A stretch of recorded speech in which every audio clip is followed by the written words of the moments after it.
Europe. On raconte que Zeus s'est pris un jour d'une jeune princesse phénicienne, fille du roi Agénor, et qui s'appelait Europe. Son admirable beauté éveilla le désir du dieu qui souhaitait à tout prix posséder la jeune femme. Tandis qu'elle se promenait dans les plaines comme à son habitude, accompagnée des jeunes demoiselles de Tyr qu'elle s'amusait à composer des bouquets, Zeus fut émerveillé par le charmant tableau qu'offrait la jeune femme.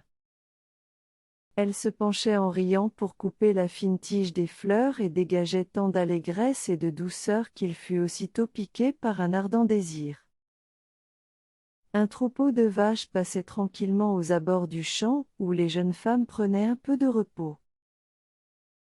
Zeus ne pouvant se montrer aux yeux d'Europe sans risquer de la foudroyer tant sa puissance était colossale, et afin d'éviter la colère de son épouse jalouse, la terrible Héra, il prit la forme d'un majestueux taureau, et se mêla au troupeau. Il ne souhaitait pas apeurer sa promise et trottait avec élégance, un regard doux et confiant posé sur la jeune créature. Son corps pourtant robuste ne dégageait rien de sauvage et sa splendeur était telle que la jeune princesse, d'abord intimidée, ne pouvait plus en détacher ses regards.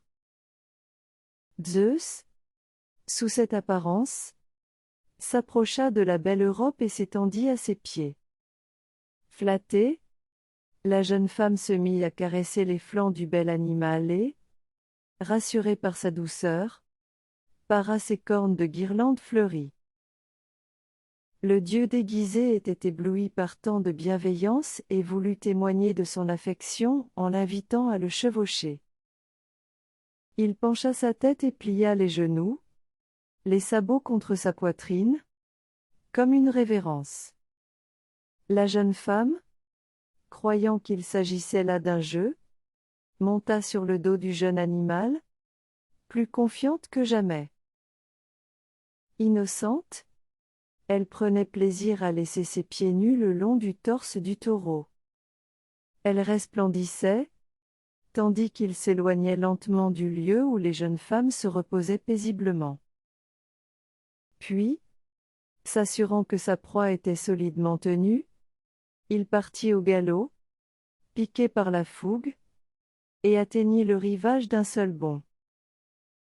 Il se mit à fendre les flots avec tant d'ardeur qu'Europe, courbé sur son dos, encerclait son cou de peur d'être englouti.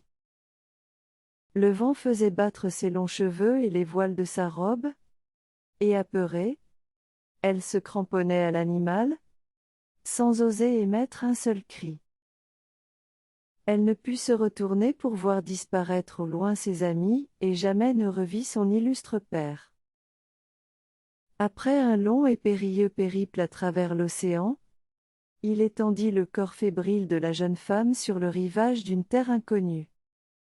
Épuisée, elle se laissa déposer sur le sable chaud. Ainsi Zeus ravit la belle Europe pour la mener sur l'île de Crète.